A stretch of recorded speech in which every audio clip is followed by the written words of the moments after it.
website. My next guest has made a career of tracking illicit content online, developing technology that helps identify things like child pornography and extremist videos. It's technology that can be used to help create truly socially responsible networks online, and is the focus of our latest installment in the Socially Responsible Network series. I want to bring in Dr. Farid, a senior advisor to the Counter-Extremism Technology Project. His work with companies like CEP and Microsoft has led to the detection and prevention of the upload of millions of images of child pornography as well as extremist videos. So, Dr. Farid, first of all, I want to hear your reaction to this shooting at YouTube, for so many minutes, at the beginning of this situation. We didn't know what had happened, and now we have a fuller picture of the story. What's your take on this? Yeah, so there's no doubt that there are complex issues when you deal with platforms of the size of Facebook and of YouTube. YouTube has hundreds of hours uploaded every minute. There are going to be complex issues. We've always known that, and we've always tried to contend with that. Our point has been that while there are gray areas, the types of videos that you were just talking about, there's also other areas that are unambiguous. So when we have videos of child pornography, when we have videos of beheading, when we have calls to violence, glorification of violence, those are clearly range from the illegal to clear and unambiguous violations of the terms of service.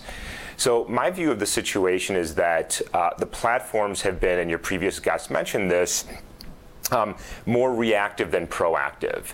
And if you're going to have policies in place, which I think we all agree you have to have, we may disagree on what the policies are, but I think we would agree we should have policies. But let's argue about the policies. Let's argue about what we want on our social media platforms. But then we have to be transparent, we have to have due process, and we have to be consistent in the application of those rules. And that's something that the technology companies have not been very good at. And I think that they could do much better to avoid exactly the types of confusion and misunderstandings, and frankly being tugged in both directions.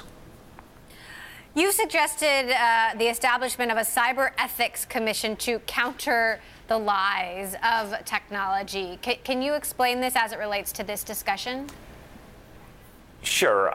I think for the last 2 decades or so, we've seen somewhat of a Wild West in Silicon Valley, and it has led to an amazing growth of internet companies and social media and lots of wonderful things in our lives. But I think we will all agree over the last year and a half or so, we've seen the dark side of that, from the data privacy issues to the election tampering, to the child pornography, to the online extremism, and on and on and on. And so I think we have entered and continue to enter a very complex digital age.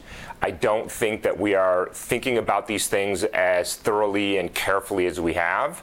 And I think often, as again you said earlier, we are being reactive versus proactive. So in the same way that we had a bioethics committee established 20, 30 years ago to deal with the complexities of modern medicine and modern biology, I think we should bring some of the best minds together and start thinking about how we live in this very connected, very complex, very digital world. Because I think everything from the social media issues we're talking about to the self-driving cars, we've seen some very complex and troubling things over the last few weeks. I don't think we are prepared to think about them at a technological level, at a legal level, at a philosophical level, at a moral level, and an economic level. And I think we have to give more thought to that before we run headfirst in, create these enormous platforms that we don't know how to control, and then are trying to back our way out of that. I don't think that's the right way to do business.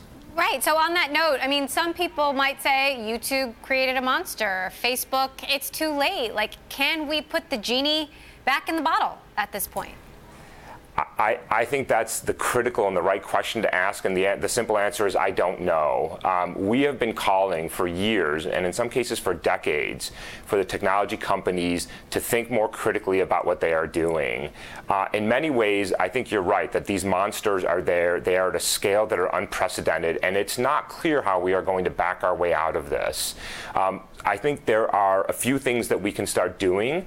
I think we can start thinking about regulation the way we do every other industry, but I think we have to tread very lightly there because bad regulation will make it even worse.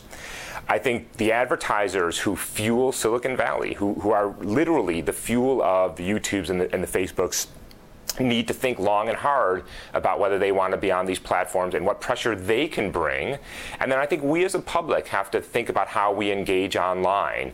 I think there is a spectacular amount of bad behavior online, and we as a public have to take responsibility for that. So I think across the boards, we have to be taking a hard look at where we are, because I think people have woken up here in 2018, and it's not a pretty landscape what we're seeing online. And I think if we want to return the internet to its original promise, I think we're going to have to make some hard decisions, and we're going to have to rethink some really fundamental things of how we do things on a day-to-day basis.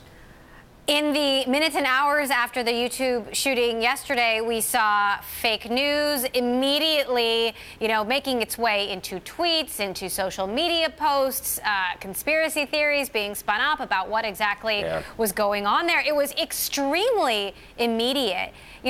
What is the real risk here? What is the real risk to our democracy, to our society, if this isn't contained? Yeah, so first of all, this is not the first time. Every time there's been a tragedy like this, the first thing that happens is the fake news comes out. And so this is the shootings that happened in Florida. Every terror attack over the last 5 years, we are immediately inundated with rumors and innuendo and fake news. And in many ways, this is the responsibility of social media, because it's baked into the system. The system is designed to engage you, to keep you on the platform as long as possible, and the sensational and the outrageous do that. And so I think the social media companies have a serious responsibility here to deal with how they are promoting this. We, of course, as the public, have a responsibility in doing that as well. But I think that if we can't agree on basic facts, I don't think it's an exaggeration to say that it is a threat to our democracy. You can't have democracy without agreeing on basic facts.